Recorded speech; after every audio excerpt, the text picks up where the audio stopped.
আসসালামু আলাইকুম সবাইকে। ফ্রিল্যান্সার ফ্লিক্সের আরো একটা নতুন ভিডিওতে আপনাদের সবাইকে স্বাগত জানাই।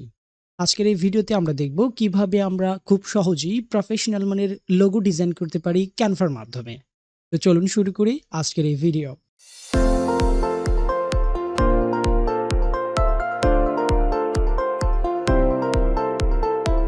আমরা ক্যানভাতে চলে এসেছি। আসবার পর এখান থেকে আমরা সার্চ বারে লোগো লিখে সার্চ করতে পারি অথবা কাস্টম সাইজে আমরা এখান থেকে 500x500 নিয়ে ডিজাইন করতে পারি। তো আমি কাস্টম সাইজ নিচ্ছি, এজন্য কাস্টম সাইজে ক্লিক করব। দেন উইথ এবং হাইট দুইটাই হচ্ছে 500 দিব। দেওয়ার পর ক্রিয়েট নিউ ডিজাইন এখানে ক্লিক করব। ব্ল্যাঙ্ক ক্যানভাস ওপেন হওয়ার পর এবার আমরা যেই ধরনের বা যেই রিলেটেড লোগো ডিজাইন করব সেই ধরনের টেমপ্লেটস এখান থেকে সার্চ দিতে পারি। লাইক আপনার যদি ইউটিউব চ্যানেল থাকে সেই ইউটিউব চ্যানেলের লোগো ডিজাইন করতে পারেন, অথবা ফেসবুক পেজ, অথবা আপনার যদি অনলাইনের কোনো ই-কমার্স সাইট থাকে সেই সাইটের জন্য কিন্তু এখান থেকে লোগো ডিজাইন করতে পারেন। তো আমি আজকে কোনো কাস্টম ফন্ট বা টেমপ্লেটস নিয়ে এখান থেকে কাস্টমাইজ করে দেখাবো না। আমি জাস্ট একটা টেক্সটের উপরে একটা ভালো মানের ফন্ট দিয়ে ইফেক্ট দিয়ে সেই ফন্টের ডিজাইনটা দিয়ে আমি একটা লোগো ডিজাইন করে দেখাবো, এবং এই লোগোর যে ডিজাইনটা করব এটা হচ্ছে মূলত আমার ইউনিভার্সিটির একটা সাহিত্য পত্রিকার লোগো হবে। খুব কালারফুল না দিয়ে এটাকে প্রফেশনালের মধ্যে ডিজাইন করার চেষ্টা করব। তো প্রথমেই আমরা এখান থেকে টেক্সটে নিব। এবার আসার পর এখান থেকে অ্যাড এ হেডিং এখানে ক্লিক করছি। ক্লিক করার পর আমাদের যে সাহিত্য পত্রিকাটা রয়েছে সেই সাহিত্য পত্রিকা এখানে নাম দিয়ে দিব। আমাদের সাহিত্য পত্রিকার নাম হচ্ছে মৃত্তিকা। দেওয়ার পর দেখতে পাচ্ছেন জাস্ট এটা কিন্তু একটা হেডিং টেক্সট। এটাকে আমরা একটা মাত্র ফন্ট ব্যবহার করে এটাকে প্রফেশনাল লুক আনতে পারি। এজন্য আমরা এখান থেকে ফন্টের ঘরে চলে যাব। যাওয়ার পর এখান থেকে আমরা সার্চ করব লিমা বসন্ত। দেখতে পাচ্ছেন এখান থেকে লিমা বসন্তর যে ফন্ট রয়েছে সেটা চলে আসছে। জাস্ট ক্লিক করব। দেখতে পাচ্ছেন দারুণ একটা ফন্ট বা লিমা বসন্ত একটা প্রফেশনাল মানের ফন্ট। এটা আপনারা যারা টাইপোগ্রাফি করেন তাদের জন্য কিন্তু এটা একটা প্রফেশনাল ফন্ট হতে যাচ্ছে, এবং এটা আমার পার্সোনালি অনেক পছন্দের। আমার অনেক থাম্বনেইলে কিন্তু এরকমের ফন্ট দেখতে পারবেন। তো যাই হোক, আমরা দেওয়ার পর দেখতে পাচ্ছেন টেক্সটটা কিন্তু ভিন্ন একটা প্রফেশনাল লুক আসছে। আমি এটাকে একটু বড় করে দিচ্ছি।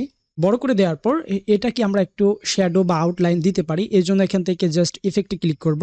ইফেক্টে ক্লিক করার পর এখান থেকে শ্যাডোতে ক্লিক করি। দেখতে পাচ্ছেন এখান থেকে একটা হালকা শ্যাডো চলে আসছে। অথবা আমি এখান থেকে হলো দিতে পারি অথবা ইকো দিতে পারি। তো আমি এগুলো না দিয়ে আমি আউটলাইন দিব। এজন্য আমি আউটলাইনে ক্লিক করছি। এবার এখান থেকে কালারটা আমরা চেঞ্জ করে দিতে পারি। এখান থেকে যেহেতু আমাদের মেইন কালারটা হচ্ছে কালো, সেক্ষেত্রে আমি এখান থেকে রেড কালার কালার করে দিতে পারি বা অন্য যেকোনো কালার করে দিতে পারি। বাট আমি চাচ্ছি যে আমার যে মেইন কালারটা রয়েছে এই মেইন কালারটা হোয়াইট থাকবে, এবং আউটলাইন যেটা এটাকে আমরা ব্ল্যাক করে দিতে পারি অথবা রেড করে দিতে পারি। এজন্য ফার্স্টে আমরা এখান থেকে কালারে যাব। টেক্সট কালারকে আমরা এখান থেকে হোয়াইট করে দিব। দেখতে পাচ্ছেন জাস্ট আমরা এখান থেকে আউটলাইন দেখতে পাচ্ছি। রেডি আপাতত থাকুক, পরবর্তীতে আমরা এটাকে চেঞ্জ করতে পারবো। এবার এটাকে আমরা পজিশনে সেন্টার এবং মিডল করার জন্য এখান থেকে পজিশনে যাব। যাওয়ার পর এখান থেকে সেন্টার অ্যান্ড মিডল এটাকে আমরা আরেকটু বড় করে দিতে পারি, অ্যান্ড সেম ভাবে সেন্টার অ্যান্ড মিডল। এবার আমরা আরো একটা টেক্সট নিব এবং এখান থেকে আমাদের যে সাহিত্য পত্রিকার স্লোগানটা রয়েছে সেটা দিয়ে দেব। তো এই জন্য আবার টেক্সটে যাব। যার পর এখান থেকে সাবহেডিং এ ক্লিক করব। দেন আমাদের টেক্সটটা এখানে লিখে দেব। এটা হচ্ছে আমাদের সাহিত্য পত্রিকার যে স্লোগানটা রয়েছে সেটা। এবার এটাকে ঠিক সেইম ভাবে লিমা বসন্ত যে ফন্ট রয়েছে সেই ফন্টটা দিয়ে দিব। এরপর এটাকে আউটলাইন আমরা দিব না, বাট এটাকে আমরা একটু ছোট করে দিতে পারি বা এটার সাথে ম্যাচিং করে দিতে পারি। আমাদের টেক্সট দেওয়া হয়ে গেলে এবার জাস্ট আমরা মাউসের লেফট বাটন ক্লিক করব, অ্যান্ড দেন আহ, দুটাকে সিলেক্ট করে গ্রুপ করে দিব। গ্রুপ করে দেওয়ার পর পজিশনে যাব, সেন্টার অ্যান্ড মিডলে আবার সেম ভাবে পজিশনটা নিয়ে নিব।